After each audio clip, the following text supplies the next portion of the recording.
देती हूँ आप लोगों को। आज हमारा जो चैप्टर 12 है माखनलाल चतुर्वेदी द्वारा लिखित है, जिसमें नाम है कैदी और कोकिला। कैदी और कोकिला जो कविता है उसके अंतर्गत मैं भी बताती हूँ। पहले हम पाठ परिचय पे लेखक परिचय पे बात कर लेते हैं।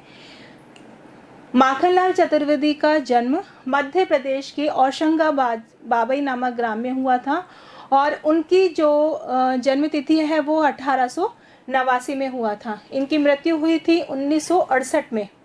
ठीक है, बहुत छोटी आयु से ही इन्होंने शिक्षण का कार्य शुरू कर दिया था, लेकिन बाद में इन्होंने शिक्षण का कार्य छोड़ करके एक संपादक के रूप में रहे, एक पत्रकार बन गए थे। ओके, इनकी जो मुख्य कृतियां हैं उसमें हिम किरीटनी, साहित्य देवता, हिम तरंगिनी, वेणु लो गूंजे धरा इनकी प्रमुख कृतियां हैं।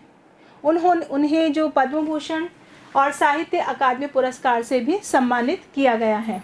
माखनलाल चतुर्वेदी की रचनाएं राष्ट्रीय भावनाओं से युक्त हैं और उनमें स्वतंत्रता की चेतना के साथ साथ देश के लिए त्याग और बलिदान की भावना है। यानी कि उनकी कविताओं को जब हम पढ़ते हैं तो उन कविताओं के माध्यम से हमें पता चलता है देश के लिए त्याग और बलिदान की भावना से वो कविताएं ओतप्रोत रही हैं।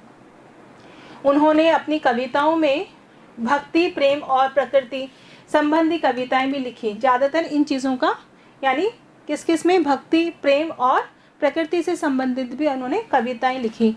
माखनलाल द्विवेदी जी जो कविताएं हैं चतुर्वेदी जी की कविताएं हैं वो शिल्प की तुलना में भाव को अधिक महत्व देती हैं। शिल्प मतलब उनकी भाषा कैसी है, कौन सी भाषा का प्रयोग किया है, कौन से अलंकार छंदों का प्रयोग किया है, तो इन सब चीज़ों को ना ध्यान देते हुए बल्कि उन्होंने भाव को अधिक महत्व दिया है। उन्होंने परंपरागत छंदबद्धता रचना के अनुकूल शब्दों का प्रयोग किया है। छंदबद्धता तो शब्दों का तो अनुकूल प्रयोग ही किया है, साथ में उन्होंने इसमें ये है कि इसके साथ साथ उन्होंने जो रचना के अनुकूल शब्दों का किया, साथ में उर्दू और फारसी शब्दों का भी प्रयोग किया। उनकी जो रचना है उसमें हम कुछ ऐसे शब्द भी देखने के मिलते आते हैं जो कि किससे रिलेटेड है, उर्दू और फारसी शब्द उसमें देखने को मिलते हैं। आगे है जो ब्रिटिश जो प्रस्तुत आपका जो चैप्टर है, जो पूरी कविता है वो कविता बेस किस पर है।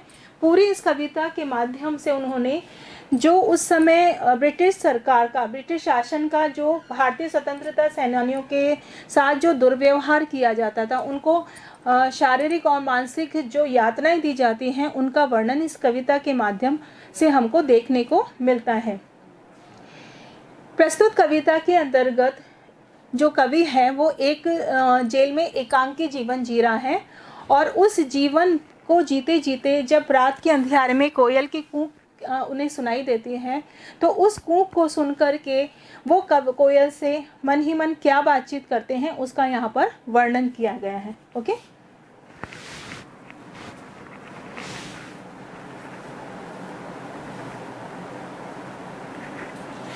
देखिए, जब हमारा देश आज़ाद नहीं था उस समय हमारे देश के ऊपर ब्रिटिश सरकार का राज्य था, उनका शासन था, सारा कार्य के उन्हीं के अनुसार होता था। लेकिन हमारी जो भारतीय सेनानी हैं उस समय देश को आज़ाद कराने के लिए बहुत से प्रयास किए हैं और इसी के लिए उन्हें कई बार कारागृह में भी जाना पड़ता था और उसी का यहाँ पर वर्णन किया गया है। जब कवि कारागृह में बंद थे, जो वहाँ के जो होते थे स्वतंत्रता सेनानी, उनको पनिश करने के लिए तहखाने में उनको डाल दिया जाता। तहखाने में डालने का मतलब हो गया नीचे बेसमेंट में उनको जेल खाना जो था, कारागृह थे, उसमें रखा जाता था, जहाँ केवल सिर्फ अंधकार ही अंधकार था, रोशनी का कोई नामो निशान ना था। तो उस समय कवि आधी रात के समय अचानक कोयल की कूकने की आवाज़ को सुनते हैं और उनकी नींद खुल जाती है, क्योंकि ऐसे माहौल में पहली बात तो सोना ही मुश्किल है।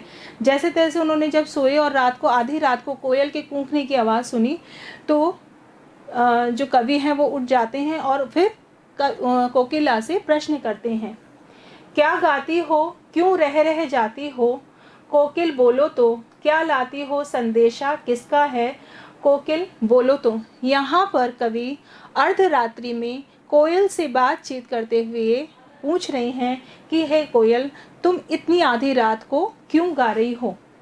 क्या तुम्हारे गाने में या तो कोई प्रेरणा है या मुझे लगता है कोई संदेशा है, कोई संदेशा लेकर के तुम आई हो, इसीलिए कूक के द्वारा मुझे जगा करके बोलना चाह रही हो।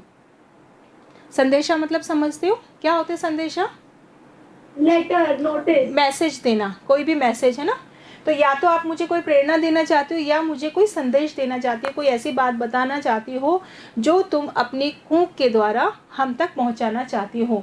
हे कोकिला, ऐसा क्या है जो भी तुम्हारे मन में है, कृपा करके मुझे बतलाओ। वो कोयल से बात कर रहे हैं। ऊंची काली दीवारों के घेरे में, डाकू चोर बटमारों के डेरे में, जीने को देते नहीं पेट भर खाना, मरने भी देते नहीं तड़प रह जाना। देखिए, जो उस समय कारागृह में जैसे उनको रखा जाता था तो वो इतना रहने लायक, इंसानों को रहने जैसी जगह नहीं थी। वो बहुत बेसमेंट पे था जहाँ सिर्फ अंधकार ही अंधकार था।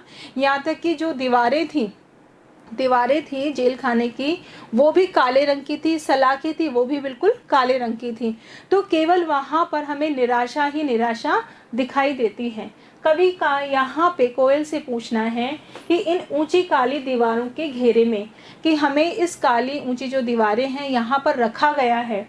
घेरे में, घेरे का मतलब क्या होता है? घेरा किसे कहते हैं? घेरा मतलब बेसिकली चारों तरफ जब एक, चारों तरफ हाँ, बंद जाते हैं, बंद, घेरा टाइप। हाँ, मतलब एक सीमा के अंदर पैक हो जाना आप, एक सीमा, जैसे एक कमरा है तो एक ये हमारा पूरा घेरा हो गया। घेरा वैसे ज़्यादातर गोल चीज़ों के लिए प्रयुक्त किया जाता है। तो ऊंची काली दीवारों, आपको शो हो रहा है बेटा? Yes ma'am. हाँ, ऊंची काली दीवारों के घेरे में, ऐसी काली घेरे जो दीवारें हैं और जहाँ पर इंसानों का, अच्छे इंसानों का रहना मुश्किल है, उस तहखाने में कैसे लोग बंद हैं? या तो वो डाकू हैं या चोर हैं या बटमार हैं। बटमार का मतलब क्या होता है? रास्ते चलतुओं को, किसी को लूट लेने वाले व्यक्ति, राहगीरों को लूट लेने वाले व्यक्ति। एक तो चोर होते हैं बड़े बड़े, वो पूरा प्लानिंग करके काम करते। एक होते हैं कि रास्ते चलते जैसे पॉकेट मार लिया। तो इस तरह के बटमार मतलब राह चलतियों को लूट लेने वाले व्यक्ति। तो ऐसी जगह पर जहाँ पर केवल या तो काली काली दीवारें हैं, ऊंची ऊंची सलाखें हैं, और या फिर जहाँ पर डाकू चोर बटमार के डेरे यानी घर हैं, यानी झुंड हैं, वहाँ पर ज़्यादातर जितने भी जेल खाने में लोग हैं वो सब इसी तरह के हैं। क्लियर हो गया? Yes ma'am. कुछ पूछना है यहाँ तक में? कुछ किसी को कोई शब्द का अर्थ समझ में नहीं आया हो? कोई भावार्थ नहीं समझ में आया हो? आगे चलें? Yes ma'am. Okay. Yes ma'am. जीने को देते नहीं पेट भर खाना, मरने भी देते नहीं तड़प रह जाना। यहाँ पर कवि कह रहा है कि ऐसी जो ब्रिटिश शासन व्यवस्था है, उस शासन व्यवस्था में ऐसी कंडीशन है कि हम यहाँ पर रहना तो मुश्किल है, रह तो सकते ही नहीं है, लेकिन यहाँ पर जीना तो मुश्किल है, यहाँ मरना भी आसान नहीं है। मतलब जो ब्रिटिश सरकार है वो ना तो हमें जीने देती है और ना ही हमें मरने देती है। कैसे जीने नहीं देती? जीने नहीं देते पेट भर खाना, मतलब इतना भोजन भी नहीं दे सकते कि हम आराम से सांसें लेके जी सकें, इतना भोजन नहीं दिया जाता। और मरने भी देते नहीं तड़प रह जाना, और हमें सांसें लेने पर हमें मजबूर कर देते हैं कि हम मर भी नहीं सकते और ठीक प्रकार से यहाँ पर जी भी नहीं सकते, केवल रात दिन हम सिर्फ तड़पते रहते हैं। समझ में आया? Yes ma'am. नेक्स्ट है आपका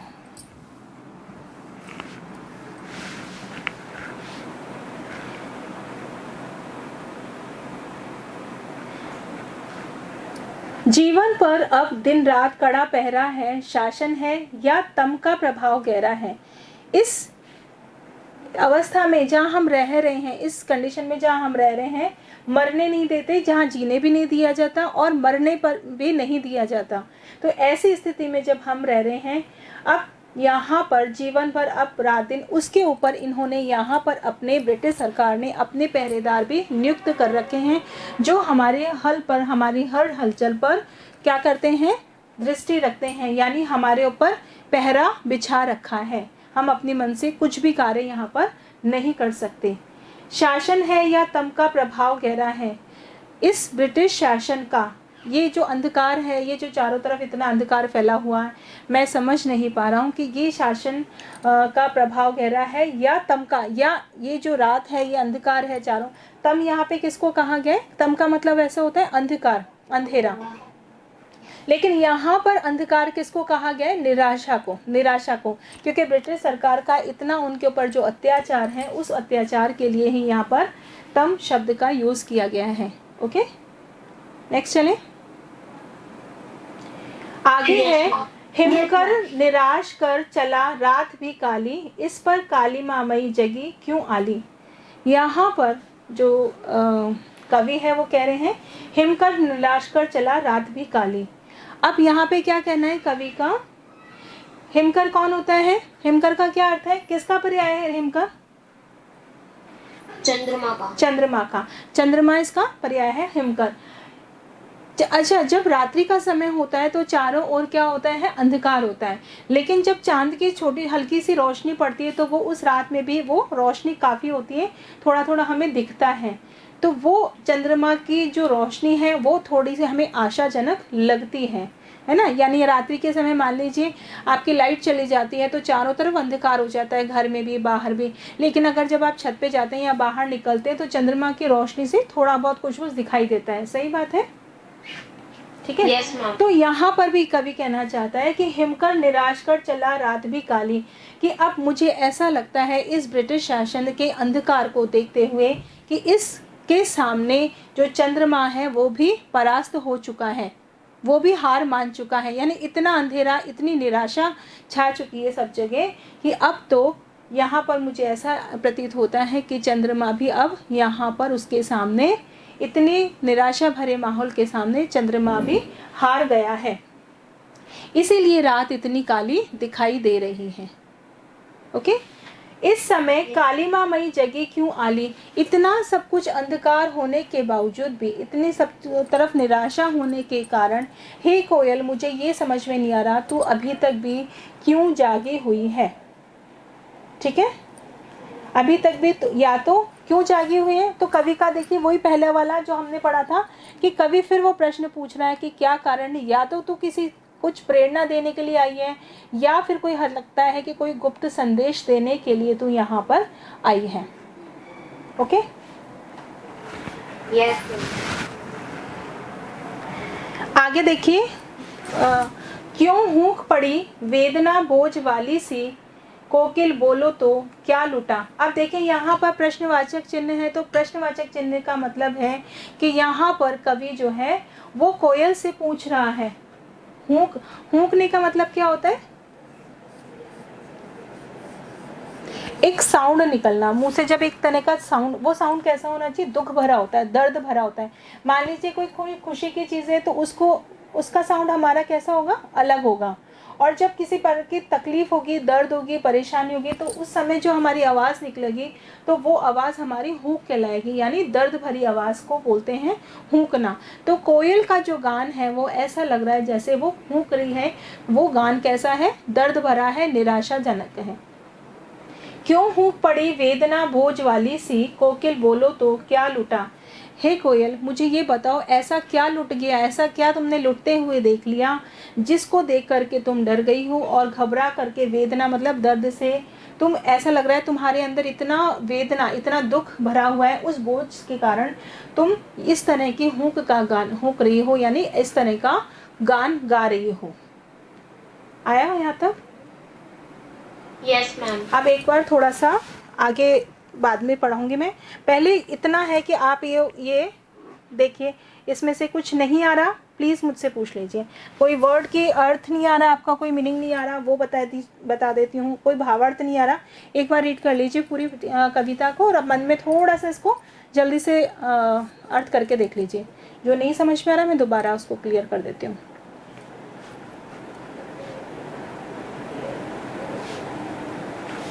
बुक्स हैं आप सभी के पास में, है ना? तो बुक्स Yes, ma'am. ओके।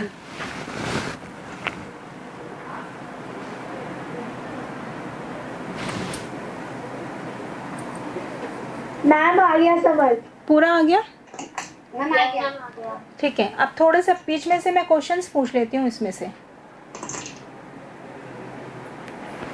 बताइए क्वेश्चंस पूछा जाए। साथ के साथ जो भी हम रीड करते जाएंगे उसके क्वेश्चन वहीं के वहीं पूछ लूँगी, जिससे कि क्वेश्चन आंसर आपको समझ में आ जाएंगे। अभी आप दे सकते हैं लेकिन जवाब सब लोग देंगे, ऐसा नहीं कि जवाब साइलेंट मोड पे जैसे 9th क्लास नहीं रहेगी। ओके, थोड़ा सा आदत को चेंज करना है हमको। जो हमारा क्वेश्चंस बनते हैं फर्स्ट में, तो आपका देखिए जो लेखक परिचय उसी में से क्वेश्चंस मैं आपको करवा रही हूँ। सबसे पहले तो कैदी और कोकिला नामक जो कविता है उसके लेखक कौन है, सॉरी कवि कौन है? माखनलाल चतुर्वेदी। माखनलाल चतुर्वेदी, ठीक है। ओके, उसके बाद में इनका जन्म और मृत्यु की डेट, जन्म कब हुआ था? मैम सन दिया हुआ है ना? हाँ, कौन से सन में हुआ था? 1889। हिंदी में क्या बोलेंगे? मैम 89 को बताने क्या बोलते हैं? देखो देखो, अंग्रेज बच्चे हो गए, अभी अंग्रेजी ब्रिटिश सरकार के बारे में पढ़ रहे हो और हिंदी भूलते जा रहे हो। अपनी संस्कृति को मत भूलो, अपनी हिंदी मातृभाषा को मत भूलो बेटा। कितना होगा? 1889। क्या बोलेंगे इसको? 1889 इनका जन्म हुआ था। और मृत्यु कब हुई थी? 1968। 1968 में। यानी हमने 3 चीज़ याद करी, कवि का नाम याद हो गया हमें, इसके अलावा उसका जन्म कब हुआ, मृत्यु कब हुई। ओके, इनकी जो इन्होंने लेखन का कार्य कौन सी आयु में शुरू कर दिया था, सॉरी शिक्षण का कार्य कौन सी आयु में शुरू कर दिया था? मात्र 16 वर्ष। 16 वर्ष की आयु में शिक्षक बन गए थे। लर्न होता जा रहा है साथ के साथ। Yes ma'am. हाँ। Yes ma'am. नेक्स्ट था हमारा क्वेश्चन बनकर आता है कि इन्होंने शिक्षण को छोड़कर कौन सा कार्य आरंभ किया? मैम वो पत्रकार बन गए थे। पत्रकार बन गए थे, वेरी गुड। इनकी मुख्य कृतियां कौन कौन सी हैं? हिमकिरीटिनी, साहित्य देवता, हिमतरंगिनी, वेणु गूंजे। वेणु लो गूंजे धरा, आ गया। ये इनकी मुख्य कृतियां थी। इसके अलावा इन्हें कौन कौन से पुरस्कार से सम्मानित किया गया? पद्म भूषण और साहित्य अकादमी। कौन कौन सा? पद्म भूषण और साहित्य अकादमी पुरस्कार से सम्मानित किया गया। और माखनलाल चतुर्वेदी की रचनाएं जो है वो किससे ओतप्रोत हैं? मैम क्या? माखनलाल चतुर्वेदी की जो रचनाएं हैं वो किससे ओतप्रोत है, किसका वर्णन ज्यादा है उसमें उन्होंने? मतलब मैम उसके अंदर स्वतंत्र रहने का, अपने देश के बारे में, नेचर के बारे में, देश के त्याग, बलिदान, भक्ति, और इसके अलावा किसका? प्रकृति से संबंधित कविताएं भी उन्होंने अपनी कविताओं में लिखी है। ठीक है, लेकिन हिंदी में नेचर नहीं लिख पाएंगे ना। हिंदी में क्या लिखेंगे नेचर को? भावना। प्रकृति। नेचर मतलब होता है प्रकृति, जो ईश्वर के द्वारा बनाई गई जो चीजें होती हैं। हाँ, जो ईश्वर के द्वारा बनाई गई चीजें होती हैं उन्हें हम प्रकृति बोलते हैं, यानी नेचुरल चीजें। उसमें वो इंसान का उसमें कोई रोल नहीं होता है, इंसान के द्वारा बनाई नहीं होती, वो ऑटोमेटिक ईश्वर के द्वारा बनाई गई होती है। तो वो सारा हम नेचुरल चीजों को हम बोलते हैं प्रकृति। नेक्स्ट एक क्वेश्चन आता है आपका इसमें, उनको किस उपनाम, क्या उपनाम दिया गया था?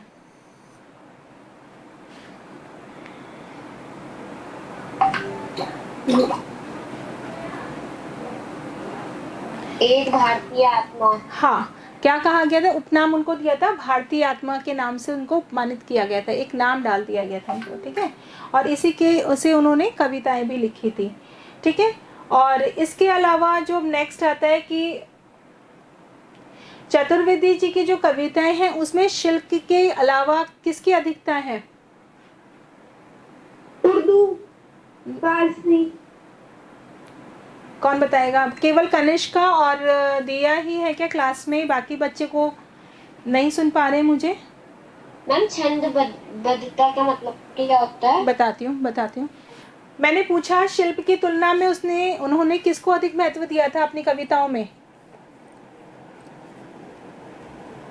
अच्छा, ये तो दूसरा क्वेश्चन है। हाँ। मैं तो जवाब दे रही थी कि बताइए।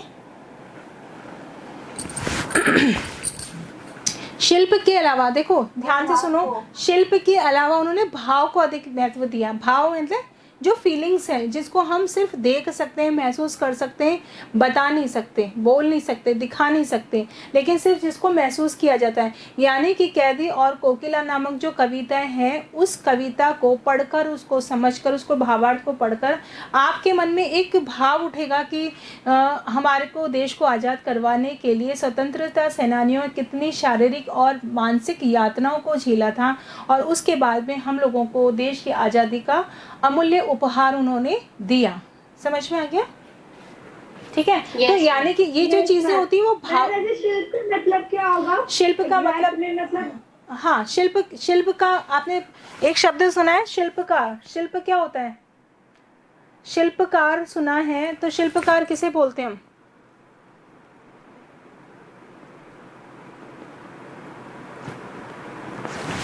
बताइए, शिल्पकार किसे कहते हैं? मूर्ति बनाने वाले को हम क्या कहते हैं? शिल्पकार। तो उन्होंने, उनकी जो कविताएं हैं, उन कविताओं के अंतर्गत ये नहीं देखा कि तत्सम शब्दों का रूप हो रहा है, इसमें उपमा अलंकार है, उपमेय अलंकार लग रहा है, अलंकारों का प्रयोग पे ध्यान दे रहा हो, कितनी मात्राएं हैं, दीर्घ मात्रा, ये ऐसी चीज़ों का, अलंकारों को, छंदों का प्रयोग न करते हुए उन्होंने उन चीज़ों पे ध्यान नहीं दिया। तो ये सब क्या कहलाता है? शिल्प। तो उसके अलावा उन्होंने इसके कविता में भावनाओं को ज़्यादा उनका प्रयोग किया। उनके जो ज़्यादातर जो कविताएं हैं वो साधारण बोलचाल की भाषा में। अब इस कविता को सिंपल सी कोई भी व्यक्ति अर्थ कर सकता है, कर सकते हो ना इसमें कि क्या क्या लिखा हुआ है, बस उसको भाव को समझना है आपको। तो यहाँ पर भी जो चतुर्वेदी जी हैं वो अपनी कविताओं में शिल्प की तुलना में भाव को अधिक महत्व देते हैं। नेक्स्ट है हमारा, उन्होंने परंपरागत छंदबद्धता रचना के अनुकूल शब्दों को भी प्रयोग किया है। छंदबद्धता का मतलब होता है कि जब आप अभी 10th में जाएंगे तो हमारे एक टॉपिक नया आएगा जिसमें आता है छंद अलंकार, कितने छंद होते हैं, कौन से छंद का उपमेय अलंकार है, उपमा अलंकार है ना, रस आते हैं। तो ये सारी चीज़ें आती हैं आपकी इसमें हिंदी में, साहित्य में। जब आप लिटरेचर पढ़ोगे तो ये सारी चीज़ हमको पढ़ने को मिलेगी। तो यहाँ पर लेखक जो कवि है उनका कहना है कि उन्होंने परंपरागत छंदबद्धता रचना के अनुकूल शब्दों का भी प्रयोग किया है। ठीक है। और साथ में इन्होंने कौन कौन सी भाषाओं का, उर्दू, फारसी आदि शब्दों का भी अपने उसमें प्रयोग किया है। ठीक है, क्लियर हो गया? Yes ma'am. Yes ma'am. अब जहाँ तक मैं समझती हूँ, अभी आप लोग जो क्लासेस ले रहे हो तो उसमें कुछ प्रॉब्लम आ रही है क्या किसी तरह की? No ma'am. बहुत अच्छे से क्लियर हो रहा है सभी सब्जेक्ट में? Yes ma'am. ओके। अब देखिए नेक्स्ट जो हमारा 2-3 क्वेश्चन और बन के आते हैं, इसके अंतर्गत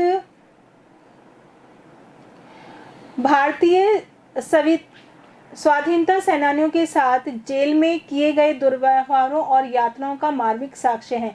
एक प्रश्न बनकर आता है, कैदी और कोकिला नामक कविता में जो है कौन सी मार्मिकता प्रस्तुत होती है, क्या बताया गया है उसमें?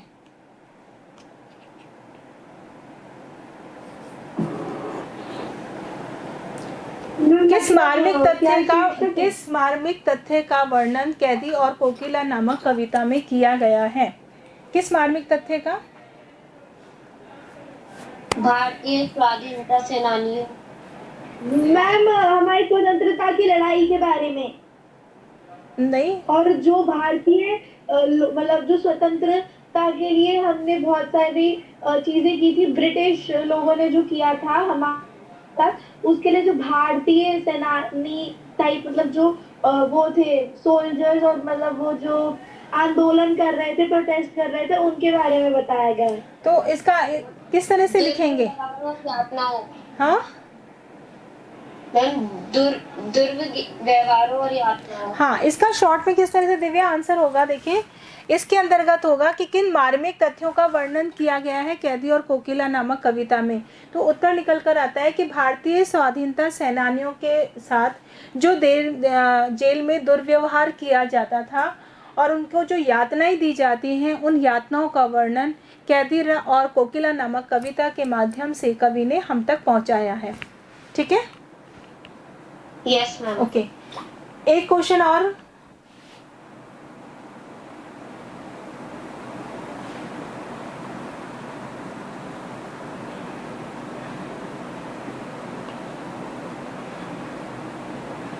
अर्धरात्रि के समय जो कवि है जो कोयल से क्या पूछ रहा है? मैम वो पूछ रहे हैं कि क्या वो संदेशा लाई है, वो अभी तक क्यों नहीं सोई है, वो क्यों जग रही है इतनी रात को, या तो वो किस हाँ, कारण से वो वहाँ आई है। हाँ, यहाँ पर कैदी और कोकिला नामक कविता में माखन, देखो बार बार जब हम पाठ का नाम, बार बार हम उस कवि का नाम लेते हैं तो वो एक रिलेट बन जाता है और हमें अपने ऑटोमेटिक याद हो जाता है कि कैदी और कोकिला नामक कविता माखनलाल चतुर्वेदी ने लिखी थी। जैसे हमारा फर्स्ट चैप्टर था, अभी जो कल पढ़ा था वो कौन था? श्यामा चरण दुबे का। वो कौन सा चैप्टर था? उपभोक्तावादी संस्कृति। तो हमें लेखक का नाम में साथ में ही हमको याद हो गया कि लेखक का नाम श्यामा चरण दुबे था और उसके लेखक थे, किसके लेखक थे? उपभोक्तावादी संस्कृति। यहाँ हमने सेकंड याद किया माखनलाल चतुर्वेदी द्वारा कैदी और कोकिला। तो कैदी और कोकिला नामक कविता में जो कवि है वो कोयल से पूछ रहा है कि इतनी अर्धरात्रि के समय तुम क्यों कूक रही हो, या तो तुम कोई गुप्त संदेश लेकर आई हो और या फिर किसी चीज़ को तुमने ऐसा कोई चीज़ देखी है जिसके कारण तुम व्याकुल होकर के यहाँ पर कूक रही हो। समझ में आ गया? Yes ma'am. और कुछ? Yes ma'am. कविता में से देखिए कुछ। बटमार का अर्थ मैंने आपको बता दिया था। हिमकर का मतलब आप जो पेंसिल लेके बैठिए, जो साथ के साथ में इसमें आप अपना शब्द के अर्थ भी लिखते जाइए। ओके, क्योंकि जब आप अर्थ करते हैं तो आपको उस समय समझने में इजी हो जाता है। Okay, yes. नेक्स्ट जो आगे है कविता, टाइम ओवर हो जाएगा, अभी स्टार्ट करवाऊंगी तो पूरा नहीं हो पाएगा। नेक्स्ट जो है हम लोग कल करेंगे। Clear? Yes ma'am. Okay okay ma'am. Okay बेटा।